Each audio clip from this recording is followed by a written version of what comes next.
Alhamdulillahi wa kafa wassalatu wassalamu ala rasulil mujtaba sayyidina wa habibina wa syafi'ina wa maulana Muhammadinil Mustafa wa ala alihi wa ashabihi wa dhurriyatihi wa kulli man ittaba'al huda. Ashhadu an la ilaha illallah wahdahu la syarikalah wa ashhadu anna Muhammadan abduhu wa rasuluhu la nabiyya wa la rasula ba'dah. Hadratul Afadil, rekan-rekan sekalian, di aksi cepat tanggap ataupun semua yang bergabung di dalam kelas kita sore hari ini. Alhamdulillah atas nikmat Allah kita dihimpunkan kembali. Mudah-mudahan meskipun hanya secara daring, secara online tidak mengurangi semua keutamaan bermajelis ilmu yang hendak kita raih di kesempatan sore hari ini. Mudah-mudahan langkah-langkah kita hari ini menjadi pemudah jalan kita menuju ke surga. Dan duduk-duduk kita semua sore ini dijadikan oleh Allah sebagai taman di antara taman-taman surga, tempat Dia mencurah-curahkan rahmatnya, menaungkan sayap-sayap malaikatnya, menurunkan sakinah ke dalam hati kita, dan menyebut-nyebut nama kita semua dengan bangga pada makhluk-makhluk mulia yang ada di sisinya. Hadirin hadirat yang dimuliakan oleh Allah Subhanahu wa Ta'ala, kita masih membahas kepribadian seseorang yang kita harapkan kita bisa mengambil banyak pelajaran, mengambil banyak hikmah, dan memetik berbagai suri tauladan dari perjalanan hidup seorang mujahid di Nusantara kita, Pangeran Diponegoro. Pada pertemuan yang lalu kita sudah membahas kelahiran dan masa kecil beliau. Kita sampai pada peristiwa yang sangat memilukan, yaitu bedahnya Keraton Yogyakarta atas penyerbuan Inggris pada bulan Juni 1812 di masa kepemimpinan kakek Pangeran Diponegoro yang bernama Sultan Hamengkubuwono II. Sang kakek ini kemudian dibuang oleh pemerintah peralihan Inggris, ya, kita mengistilahkan sejarah catatan resmi disebut pemerintah peralihan Inggris. Kenapa disebut pemerintah peralihan Inggris? Karena ketika Belanda dikuasai oleh Kaisar Napoleon Bonaparte dari Prancis, maka Stadtholder Willem Frederik, kepala negara Belanda pada saat itu, ini melarikan diri ke Inggris, kemudian menyerahkan mandat dari seluruh wilayah jajahan Belanda kepada Inggris. Istilahnya titip.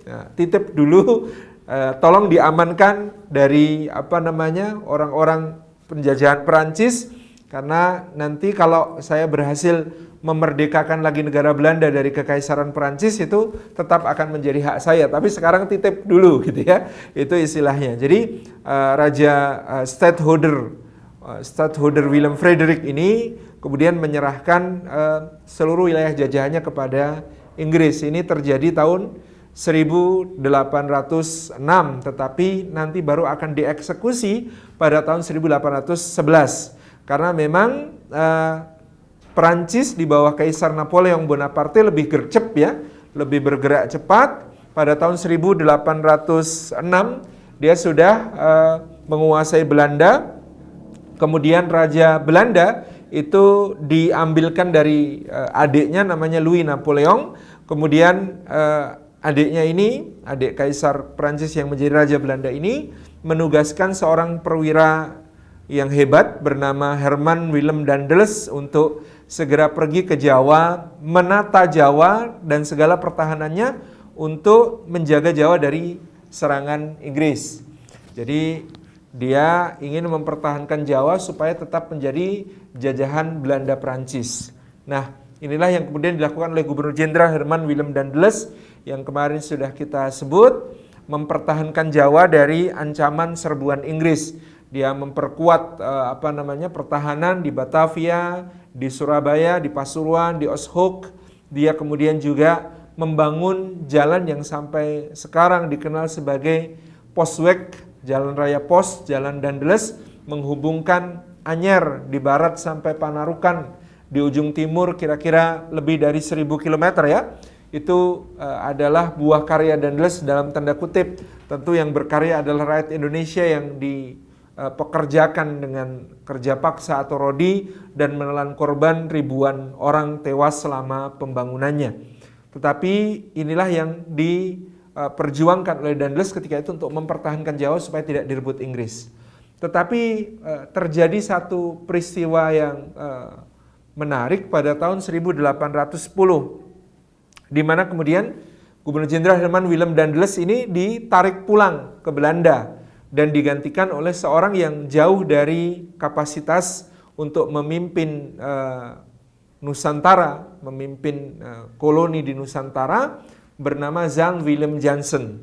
Nah, Jan Willem Jansen ini Gubernur Jenderal yang lemah, dan segera setelah armada Inggris menyerbu di bawah kepemimpinan Letnan Gubernur Jenderal Thomas Stamford Raffles pada tahun 1811, dia menyerah di Tuntang di di Semarang, untuk kemudian dia akhirnya menyerahkan seluruh jajahan dari Belanda, Perancis di Nusantara ini kepada pemerintah Inggris. Nah, tadi kita hendak melacak kenapa disebut pemerintah peralihan, karena memang perjanjiannya selama Napoleon merajalela di Eropa, maka Inggris dititipi oleh Stadtholder Willem Frederik untuk mengelola jajahannya di Timur Jauh. Nanti kalau kemudian Stadtholder Willem Frederik sudah berhasil membebaskan kembali negerinya Belanda dari Kekaisaran Perancis, maka Inggris berkewajiban untuk mengembalikan. Jadi ini cuma titip. Jadi akhirnya titipnya ini dalam sejarah terjadi selama 5 tahun, dari tahun 1811 sampai 1816, sehingga seluruh jajahan Belanda di Nusantara ini beralih kepada Inggris. Dan Inggris dalam memerintah Nusantara ini di bawah kepemimpinan Letnan Gubernur Jenderal Thomas Stamford Raffles. Ini yang menjadi catatan kita.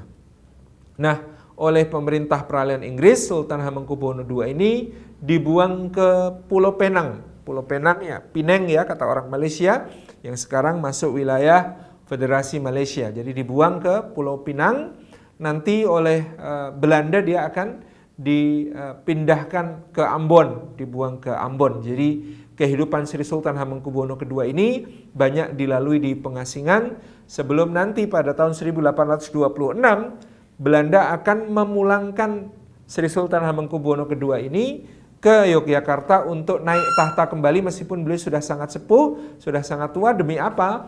Untuk menarik kembali simpati para pangeran, putra-putra dan cucu-cucu dari Sultan Hamengkubuwono II supaya kembali ke keraton dan tidak mendukung perjuangan Pangeran Diponegoro. Tetapi upaya ini gagal karena semua pangeran yang mendukung Pangeran Diponegoro itu tidak goyah meskipun ayah dan kakek mereka didatangkan Belanda untuk kembali bertahta di Yogyakarta. Dan bahkan ternyata secara diam-diam Sri Sultan Hamengkubuwono II juga merestui perang yang dikobarkan oleh cucunya, yaitu Pangeran Diponegoro ini. Tetapi tentu secara silent ya, mengirimkan surat dukungan dan mengirimkan bantuan berupa perhiasan-perhiasan untuk perjuangan cucunya. Ini yang terjadi di antara tahun 1826 sampai tahun 1828, di mana Sri Sultan Hamengkubuwono II akhirnya wafat dan dimakamkan di Astana Kota Gede. Sebenarnya secara resmi makam Raja-Raja Mataram pasca Sultan Agung adalah di Pajimatan, di Imogiri. Tetapi karena situasi perang dan wilayah Imogiri saat itu sedang dikuasai oleh pasukan Pangeran Diponegoro, maka Sri Sultan Hamengkubuwono II ini dimakamkan di Kota Gede, berhimpun bersama nenek moyangnya, Panembahan Senopati, Panembahan Sedokrapya, dan Ki Ageng Pemanahan yang juga dimakamkan di Astana Kota Gede. Nah, kembali ke tahun 1812, dalam masa pemerintahan peralihan Inggris, Sri Sultan Hamengkubuwono II menjadi korban ketamakan dan kerakusan pemerintahan peralihan Inggris, di mana terjadi kemudian penjarahan terhadap Keraton Yogyakarta pada tahun 1812. Kalau harta berupa emas, perak, benda-benda berharga, perhiasan, batu mulia, tentu sudah sangat banyak sekali yang diambil.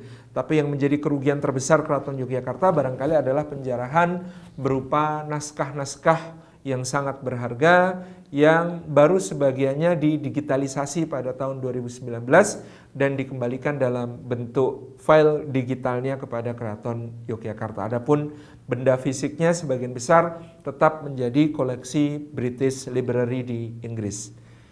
Nah, Bapak Ibu, rekan-rekan yang disayang oleh Allah Subhanahu wa taala, kalau sebuah bangsa itu kehilangan referensi peradabannya, kehilangan buku-bukunya, naskah-naskah pentingnya, maka tentu dia akan mudah didikte oleh kekuatan yang lebih besar. Jadi karena sejak tahun 1812 ini begitu banyak naskah-naskah yang sangat berharga hilang dari Keraton Yogyakarta, maka sesudah itu banyak kehidupan keraton kemudian didikte oleh kepentingan kolonial, termasuk di tata pemerintahan dan juga tata hukum dan peradilan yang dijalankan. Di mana pada tahun-tahun itu masih di Keraton Yogyakarta berlaku misalnya pengadilan syariah yang disebut sebagai pengadilan Surambi atau Mahkamatul Kabirah. Disebut sebagai pengadilan Surambi karena diselenggarakan di Serambi, masjid gede atau masjid agung di Kauman, tetapi disebut Mahkamatul Kabirah karena memang ini mahkamah agung yang dipimpin oleh para penghulu, para ulama yang kemudian mengadili perkara-perkara berdasarkan syariat. Di antara referensi yang sampai kepada kita bahwa pada saat itu rujukan untuk pengadilan syariat ini ada kitab Tuhfah, ada kitab Fathul Mu'in, ada kitab Fathul Wahab, ada kitab Fathul Qaribil Mujib, gitu ya. Ada kitab Al-Bidayah, ada kitab An-Nihayah. Banyak sekali kitab-kitab fikih yang kemudian menjadi rujukan dari pengadilan syariah ini. Sebagaimana nanti akan kita bicarakan dalam bab tentang ketika Pangeran Diponegoro mendidik adiknya yang menjadi raja berikutnya, bahwa kurikulum untuk calon raja di Yogyakarta itu setidaknya sampai Hamengkubuwono keempat itu harus membaca Tajus Salatin, Sulalatus Salatin, gitu ya. Harus membaca kitab-kitab fikih, Fathul Mu'in, Fathul Wahab, Fathul Qaribil Mujib, harus membaca. Kemudian serat sejarah raja-raja tanah Jawa, dia juga harus membaca. Kalau Tajus Salatin dan Sulalatus Salatin kan tentang kepemimpinan dan falsafah Islam, gitu ya.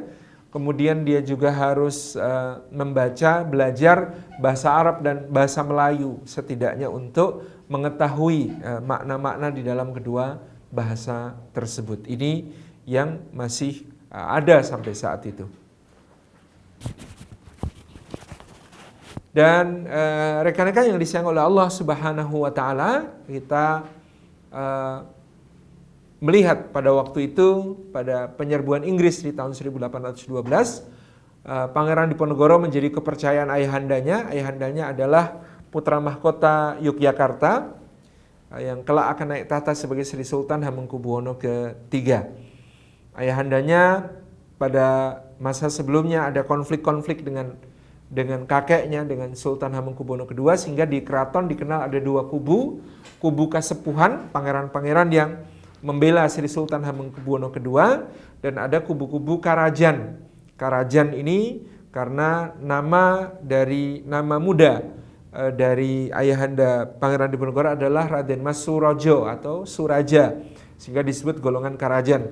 Karena gelar beliau sebagai putra mahkota juga bernama Kanjeng Gusti Pangeran Adipati Anom Hamengkunagara Raja Putra, ya, Raja Putra Nalendra ing Mataram. Ini adalah menunjukkan golongan yang disebut sebagai Karajan. Tetapi ketika penyerbuan Inggris, baik golongan kasepuhan maupun Karajan bahu-membahu di dalam melawan invasi Inggris tersebut, dan korban yang jatuh juga tidak sedikit di kedua pihak ini.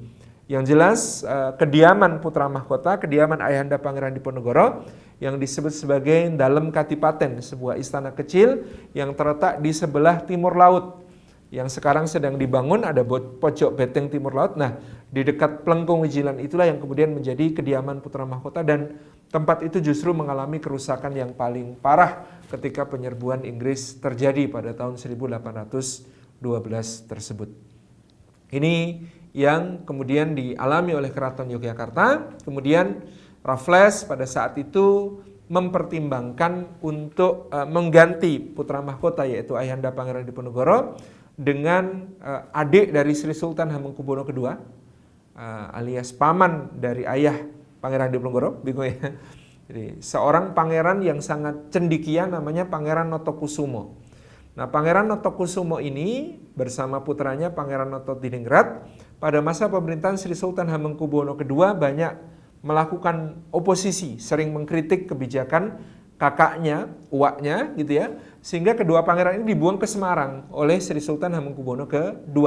Nah, di Semarang dia bertemu dengan Raffles, ya, Pangeran Notokusumo ini, kemudian terjadi banyak dialog di antara mereka dan memang Pangeran Notokusumo ini seorang yang sangat terpelajar, dia putra Sri Sultan Hamengkubuwono I dan dia sangat menguasai berbagai macam disiplin ilmu, sangat intelek gitu ya, sehingga nyambung dengan Raffles yang juga memiliki ketertarikan di dalam bidang ilmu pengetahuan, terlebih lagi sejarah dari Nusantara. Maka mereka menjadi sangat akrab, sangat cocok, sehingga Raffles berpikir pada saat itu ketika Sri Sultan Hamengkubuwono II diturunkan dari tahta dan dibuang ke Penang, yang selayaknya diangkat menjadi sultan adalah Pangeran Notokusumo.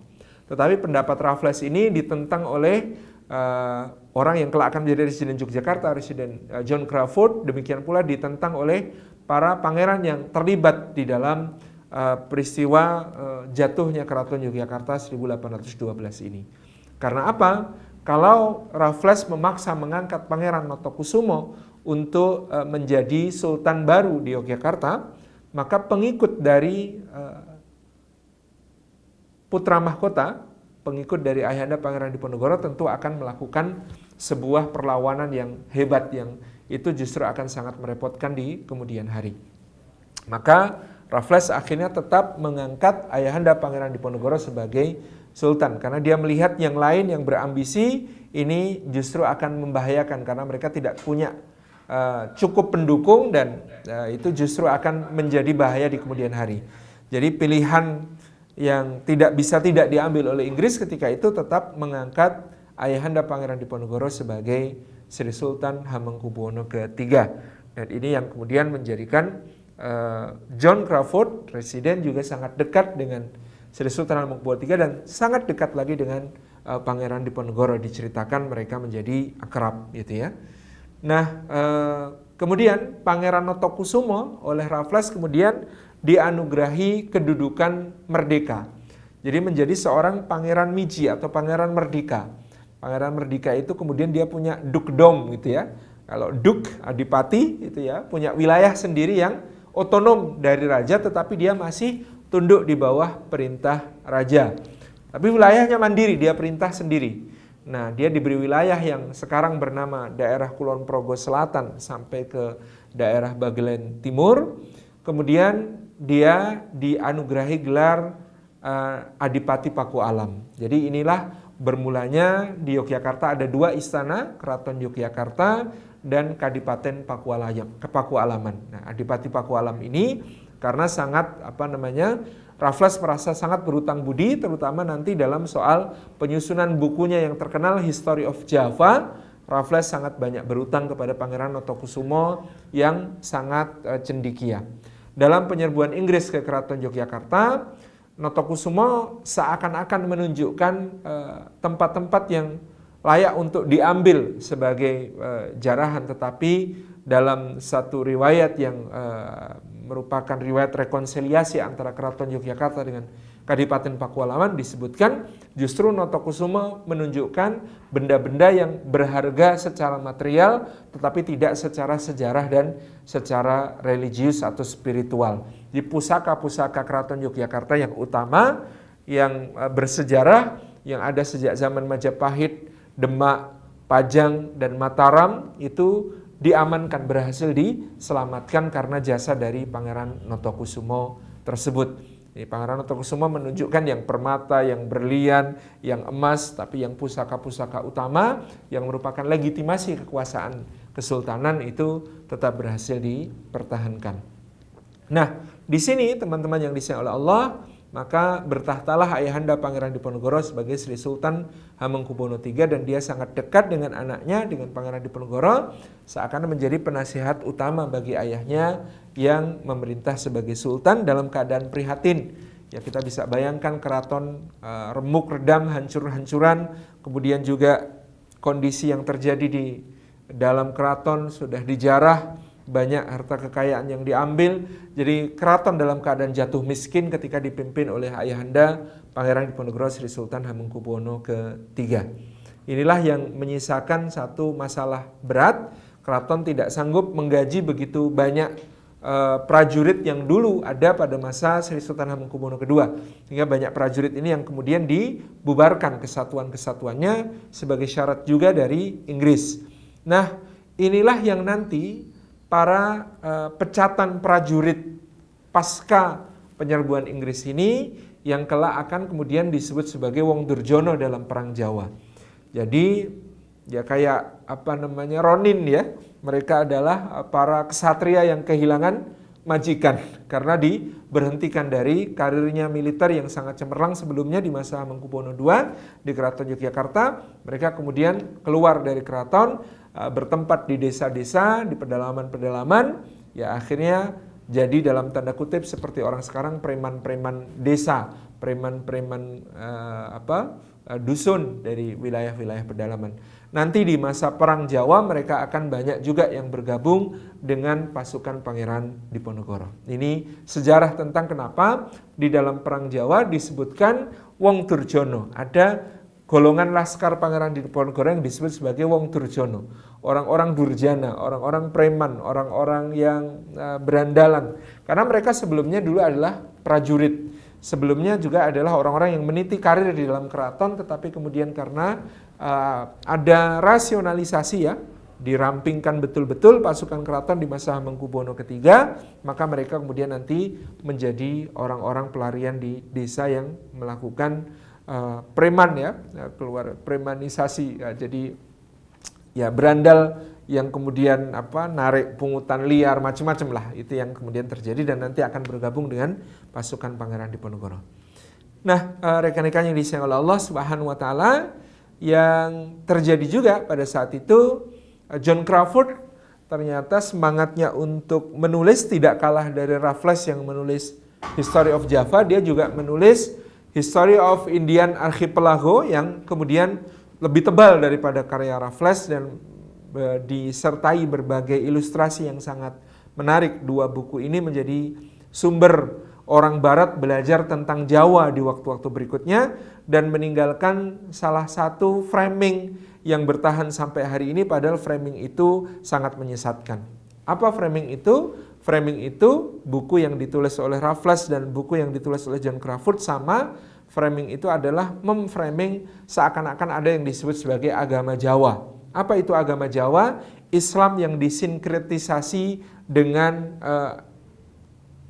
kepercayaan lama, Hindu-Buddha maupun animisme dan dinamisme. Jadi adanya agama Jawa atau kejawen ini merupakan satu produk kemudian dari sebuah teori yang dibangun oleh Raffles dan dibangun oleh John Crawford. Dan di waktu-waktu berikutnya framing ini akan terus diikuti oleh semua orientalis, oleh semua peneliti Indologi, oleh semua peneliti Javanologi sampai zaman-zaman berikutnya sehingga menjadi salah kaprah sampai hari ini. Satu-satunya peneliti barat yang menentang ya apa yang kemudian tesis tentang agama Jawa yang kemudian sangat kuat dipopulerkan oleh Piaget ini adalah Nancy K. Florida dari Amerika Serikat, di mana Nancy Florida kemudian meneliti naskah-naskah di Surakarta, di Keraton Mataram Islam cabang Surakarta, Kasunanan, di mana tuduhan selama ini Keraton Surakarta, Keraton Yogyakarta itu adalah keraton yang berbalut Hinduisme sangat pekat. Tetapi penelitian Nancy Florida membantah semua itu. Di dalam perpustakaan Keraton Surakarta dari 750.000 naskah, 750.000 halaman naskah yang diliti oleh Nancy Florida, naskah yang berbau Hindu itu tidak lebih dari 10%. Sama sekali tidak lebih dari 10%. Sisanya adalah betul-betul naskah Islami yang mayoritasnya memang seperti pendekatan dakwah para wali itu dalam bentuk suluk.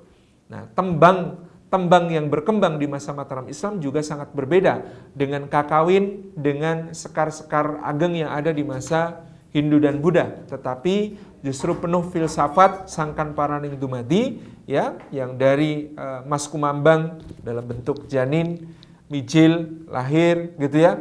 Kemudian sinom dan lain sebagainya sampai megatruh, sampai pocong yang menggambarkan perjalanan hidup manusia sesuai dengan filosofi Islam, yaitu dari alam rahimnya sampai kemudian alam kuburnya, yang kesemuanya ditujukan untuk meraih keridhaan Allah Subhanahu wa taala. Jadi boleh dikatakan menurut seorang peneliti sejarah dan filsafat Jawa namanya Mas Irfan Afifi, bukunya sangat menarik, judulnya Saya Islam dan Jawa, Saya Jawa dan Islam, itu ya.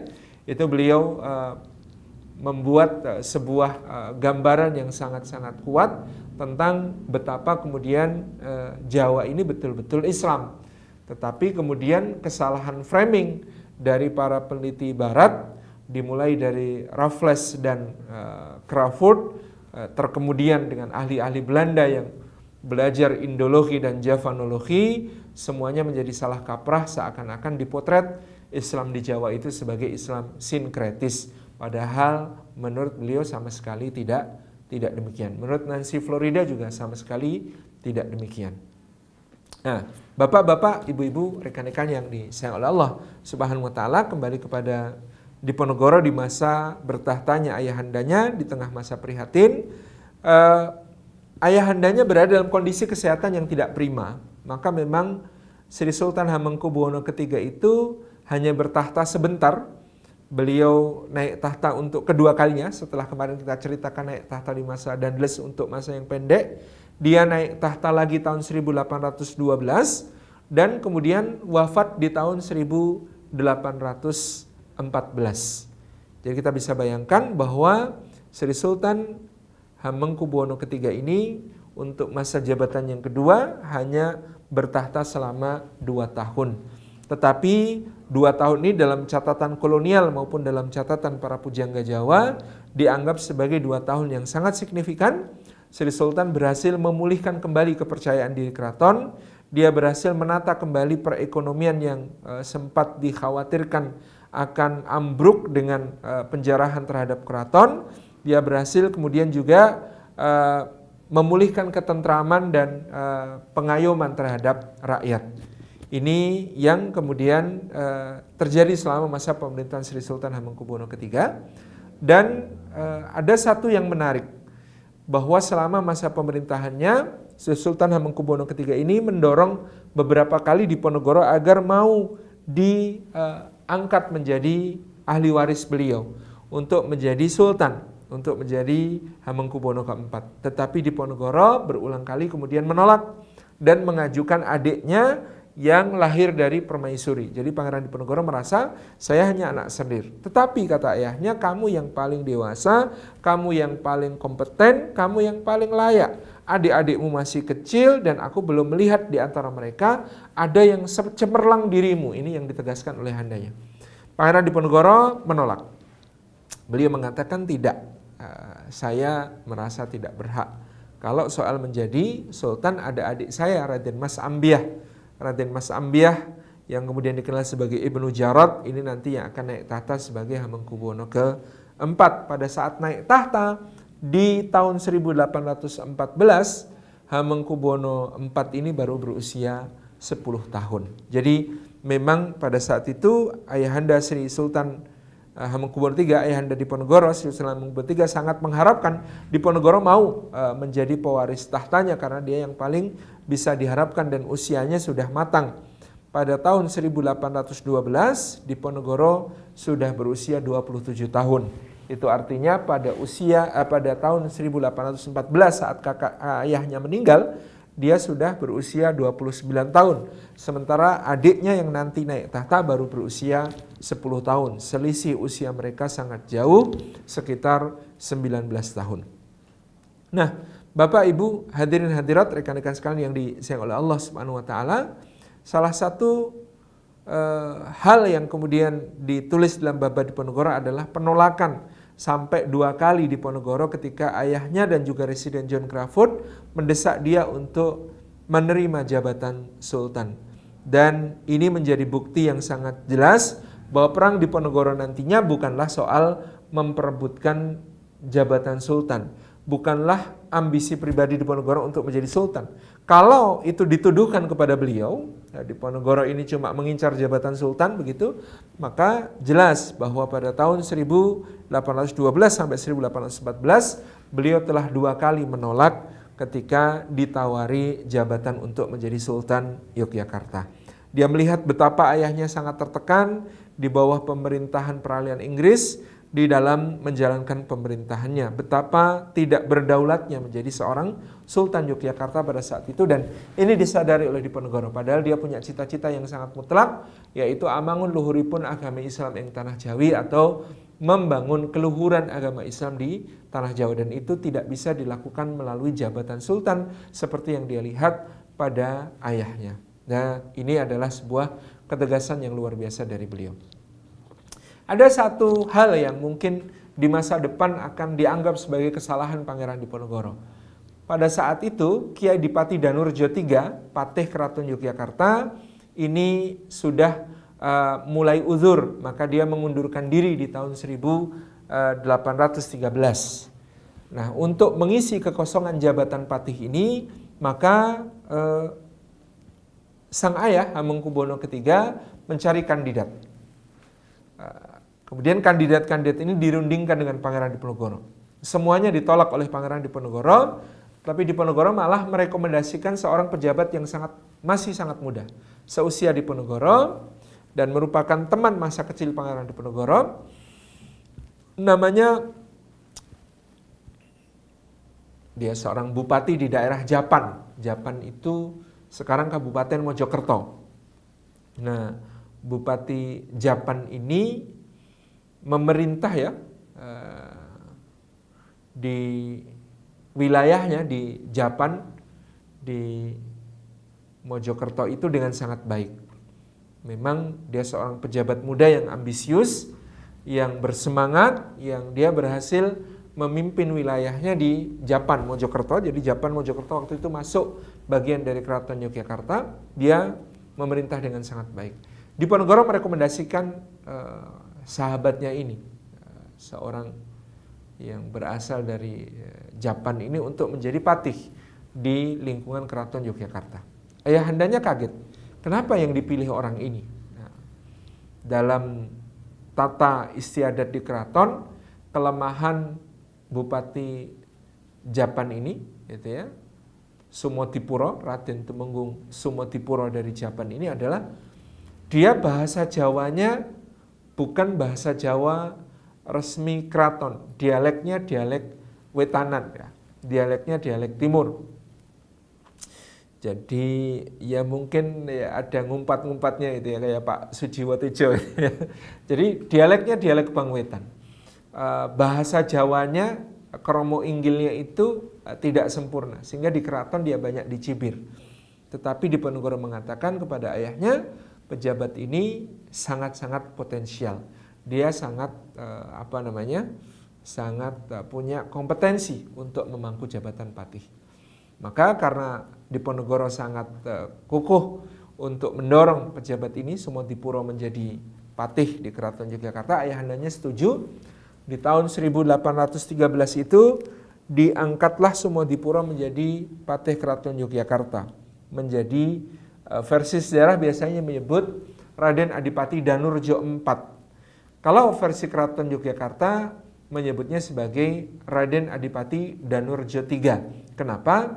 Karena pejabat sebelumnya Kiai Dipati Danurjo III, menurut versi sejarah kita sudah namai Kiai Dipati Danurjo III, tetapi menurut versi Keraton Yogyakarta dia hanya PJS, hanya pejabat sementara, sehingga gelarnya Kiai Dipati, bukan Raden Adipati sebagai pejabat resmi. Ya, ini perbedaan nomenklatur saja soal nomor dari urut dari jabatan patih di Keraton Yogyakarta. Nah, saya memilih yang sudah diketahui oleh umum biasanya adalah dia Danurejo IV. Ya, saya menyebutnya Danurejo IV. Demikian pula di buku Sang Pangeran dan Janisari terakhir, saya memilih untuk menyebut dia sebagai Danurejo IV. Nah, pada pelantikannya Danurejo IV ini menunjukkan satu penampilan yang meyakinkan. Tetapi hari demi hari berada di Keraton Yogyakarta, semakin banyak rongrongan kepada dia karena memang banyak yang tidak setuju pejabat semuda itu dan pejabat yang punya latar belakang yang jauh dari keraton, ya, istilah orang Jawa adoh ratu cedak watu gitu ya, jauh dari raja dan dekat dengan batu. Ini dia memiliki masalahnya sendiri, termasuk masalah kekurang percaya diriannya yang semakin bertambah-tambah.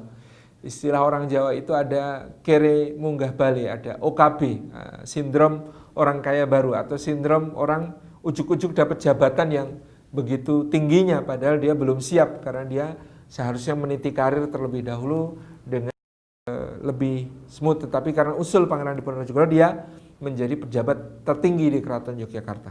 Nah, kasak kusuk di belakang Patih ini semakin parah sehingga kemudian ya Patih ini hanya bisa bertahan karena dukungan terus-menerus dari Pangeran Diponegoro.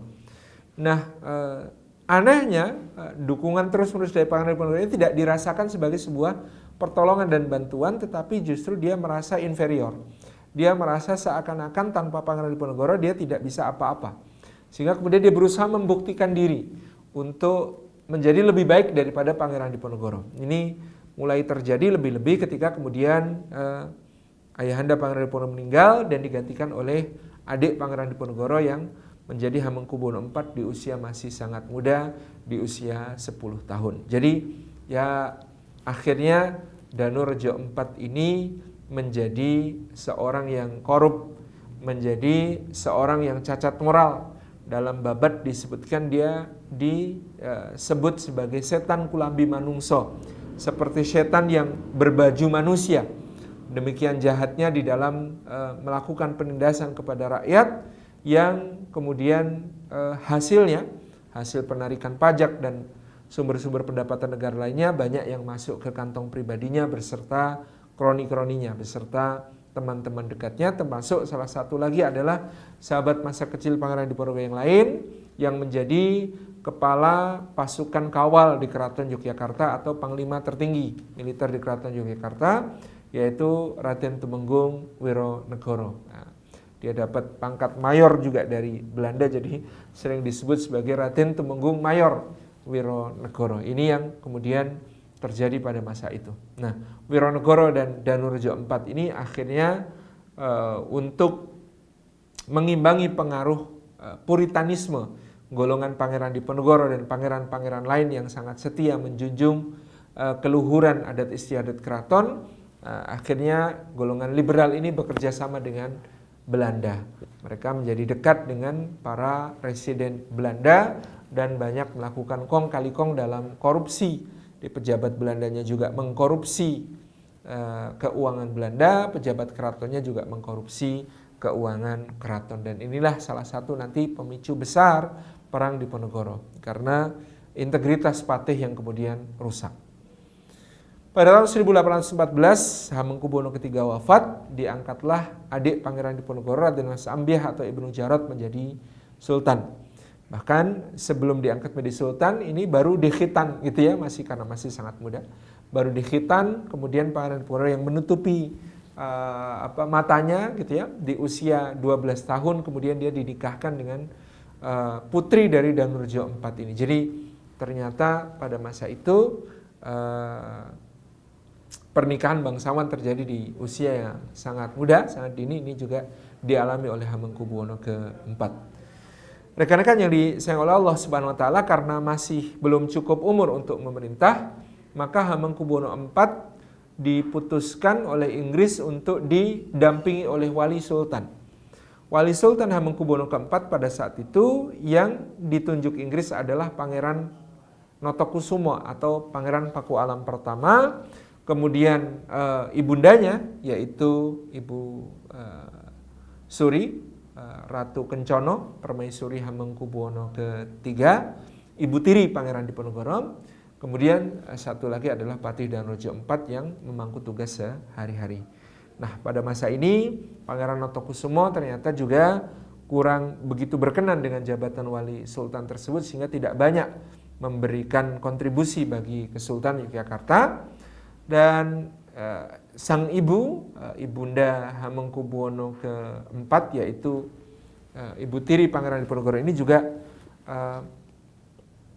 kemudian terpengaruh kebiasaan-kebiasaan orang-orang Belanda, dan bahkan beliau melakukan satu kesalahan yang sangat fatal, yaitu ketika meminta Pangeran Diponegoro meminjamkan dokumen-dokumen dan surat-surat wasiat Hamengkubuwono III yang disimpan oleh Pangeran Diponegoro di Tegarjo. Ketika dikirim kepada ibundanya ini dan dibaca juga oleh Hamengkubuwono IV, konon sesudah itu surat-surat wasiat Hamengkubuwono III ini dibakar dan dihancurkan.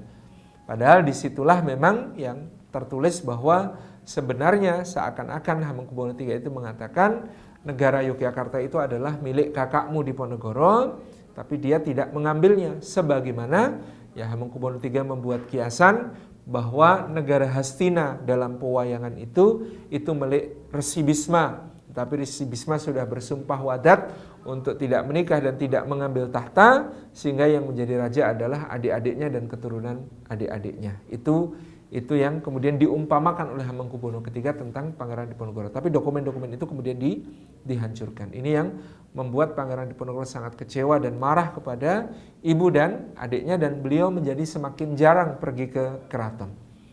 Nah, pemicu lain lagi yang kemudian menjadi satu peristiwa yang sangat luar biasa dahsyat yang menimbulkan permusuhan antara Danorejo keempat dengan Pangeran Diponegoro, juga Wironegoro dengan Pangeran Diponegoro, adalah peristiwa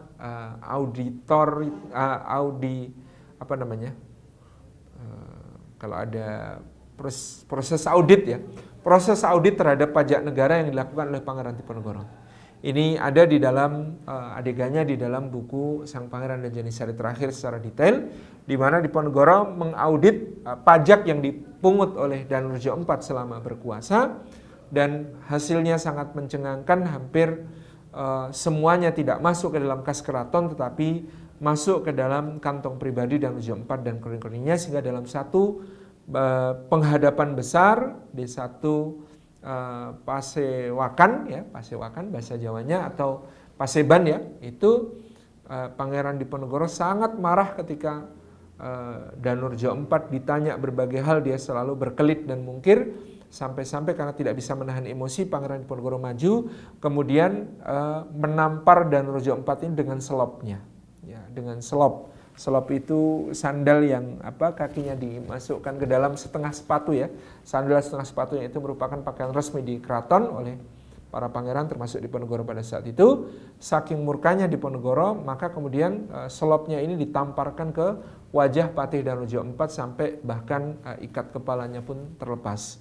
Wironegoro yang datang untuk mencoba membela Danorejo IV ditendang dadanya oleh Pangeran Diponegoro sampai juga terjengkang. Jadi ini kemarahan luar biasa Pangeran Diponegoro ketika mengaudit keuangan negara pada masa tersebut, sehingga hari itu Patih Danorejo IV maupun Wironegoro merasa sangat dipermalukan di depan orang banyak, lalu mereka bersumpah untuk memusuhi Pangeran Diponegoro selama-lamanya. Jadi ini salah satu bibit permusuhan yang sangat dahsyat dari Danorejo IV dan Wironegoro kepada Pangeran Diponegoro, yang semakin lama akhirnya semakin meninggalkan keraton dan lebih banyak bermukim di Tegarjo. Padahal di akhir-akhir tahun 1822 ini adiknya mulai mendekat kembali kepada Pangeran Diponegoro. Jadi Sultan Hamengkubuwono keempat yang luar biasa dicekoki gaya hidup barat ya. Beliau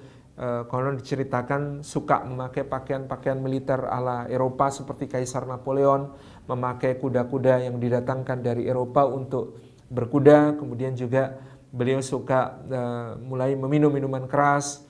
Beliau juga menggemari berbagai macam hal yang datang dari barat. Ini yang sangat diprihatinkan oleh Pangeran Diponegoro, sampai akhirnya pada tahun 1822 terjadi peristiwa yang cukup mengejutkan, ketika sang adik ini sudah mulai dekat dan mau kembali mendengarkan nasihat-nasihat kakaknya, tiba-tiba Sri Sultan Hamengkubuwono keempat ini sepulang dari sebuah pesiar, ketika pulang ke rumah, pulang ke istana, maka kemudian tiba-tiba beliau seperti keracunan. Dari seluruh lubang tubuhnya itu mengalir darah. Jadi ada darah dari mata, darah dari telinga, darah dari hidung, darah dari mulut gitu ya. Ini seluruh tubuhnya mengalirkan darah. Jadi ada kemungkinan dia diracun dengan racun yang sangat jahat, racun yang sangat cepat reaksinya. Dan di dalam babat disebutkan oleh Pangeran Diponegoro tidak ada yang lain yang bisa dicurigai selain Patih Danorejo IV sendiri, alias mertua sang sultan sendiri, yang kemudian menyuguhkan makanan sepulang sultan dari pesiar ini. Nah, ternyata setelah itu beliau langsung sakratul maut dan akhirnya meninggal. Dicoba ada rumor pada saat itu bahwa Pangeran Diponegoro yang meracun adiknya, gitu ya, karena mengincar tahta. Tetapi rumor ini akhirnya terbantah sendiri karena memang kalau HB4 Hamengkubuwono keempat meninggal, siapa yang akan diuntungkan? Nah, tentu bukan Diponegoro. Justru Pangeran Diponegoro waktu itu sedang dekat dengan adiknya, jadi tidak mungkin dia berniat jahat kepada adiknya sendiri. Sehingga memang yang diuntungkan ternyata adalah Danorejo IV. Karena dengan meninggalnya Sri Sultan Hamengkubuwono keempat dalam diracun seperti itu di tahun 1822, yang naik tahta adalah cucu dari Patih Danorejo IV, yaitu putra dari Sultan Hamengkubuwono keempat yang berasal dari istri yang merupakan putri Patih Danorejo IV. Sehingga pada usia sekitar 2 tahun lebih sedikit, ya, baru berusia 2 tahun lebih sedikit, Sri Sultan Hamengkubuwono ke-5 ini naik tahta. Waktu kecil dia namanya Raden Mas Gatot Menol ya, karena memang pipinya capi maka dia dipanggil Menol gitu ya. Sangat-sangat ya anak sekarang itu gemesin gitu ya, makanya disebut Raden Mas Gatot Menol pada tahun 1822 setelah kematian ayahnya. Jadi Hamengkubuwono IV itu ketika wafat itu baru berusia 18 tahun. Baru berusia 18 tahun ketika wafat dalam kondisi keracunan. Dan ini yang kemudian memang menjadi sumber huru-hara berikutnya bagi Keraton Yogyakarta, karena yang memerintah, yang duduk di atas tahta Hamengkubuwono V ini masih berusia 2 tahun. Untuk menjadi wali sultan bagi Hamengkubuwono V, maka ditunjuklah beberapa orang. Yang pertama adalah Pangeran Diponegoro selaku uwak dari Sultan Bayi ini. Yang kedua adalah Pangeran Mangkubumi selaku eyang. Jadi Mangkubumi ini adalah paman Pangeran Diponegoro, adik Hamengkubuwono III. Kemudian yang ketiga adalah Patih Danorejo IV sendiri. Kemudian yang keempat adalah Ibu Suri, kedua Ibu Suri. Jadi Ratu Kencana Sepuh, kemudian dikenal sebagai Ratu Ageng di Permaisuri Hamengkubuwono III, dan Ratu Kencana yang merupakan Permaisuri Hamengkubuwono keempat. Jadi ada 5 orang yang diangkat menjadi wali Sri Sultan Hamengkubuwono ke-5 ini. Pada prakteknya Pangeran Diponegoro dan Pangeran Mangkubumi yang merupakan wakil dari kaum para pangeran Puritan, para pangeran yang sangat teguh menjaga agama dan tradisi di Keraton Yogyakarta ini sering ditinggalkan dalam pembahasan berbagai macam kebijakan yang diambil di masa tersebut. Jadi misalnya kasus penyewaan tanah pada masa Residen Belanda Nawis van Boers yang oleh Diponegoro disebut sebagai betul-betul kejahatan yang luar biasa. Dia karmanya mangan inum lan anjrah coro walandi. Kebiasaannya, kesukaannya Residen Nawis ini adalah makan minuman keras ya, makan enak, minuman keras, dan anjrah coro walandi, menyebarkan cara hidup orang Belanda di tengah para bangsawan keraton. Ini memang catatannya sangat negatif itu ya. Dan Nawis ini menjadi seorang yang banyak menyewa tanah-tanah yang sangat luas di berbagai sudut wilayah Kesultanan Yogyakarta. Jadi dia ini pernah menjabat residen Surakarta, juga menjabat residen Yogyakarta, sehingga dia menyewa banyak lahan milik Kesultanan dan juga lahan milik Kasunanan. Jadi Nahwis ini kemudian terkenal dengan perkebunan-perkebunannya dan ekspornya ke Eropa, dan kaya raya dari persewaan-persewaan tanah kepada para pangeran. Jadi dia nyewa tanah dengan harga murah kepada para pangeran, kemudian ditanami dan kemudian hasilnya diekspor ke Eropa. Ini adalah yang kemudian dilakukan oleh Nahwis. Bukan cuma itu di dalam berbagai struktur kepemimpinan Belanda sendiri, dia banyak membuat skandal ya. Termasuk ada wakilnya namanya wakil residen di Abu.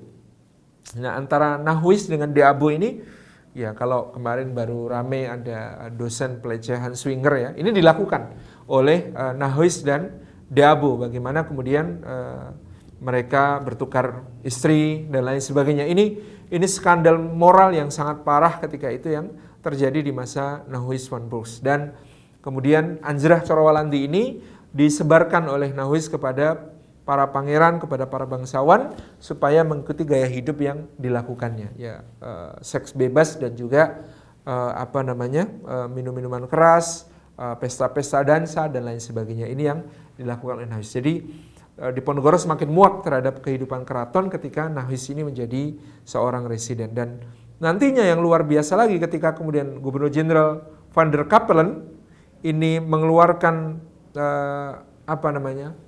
moratorium sewa tanah ya, pelarangan sewa tanah, maka Nahwis itu menuntut ganti rugi sewa tanah kepada para pangeran.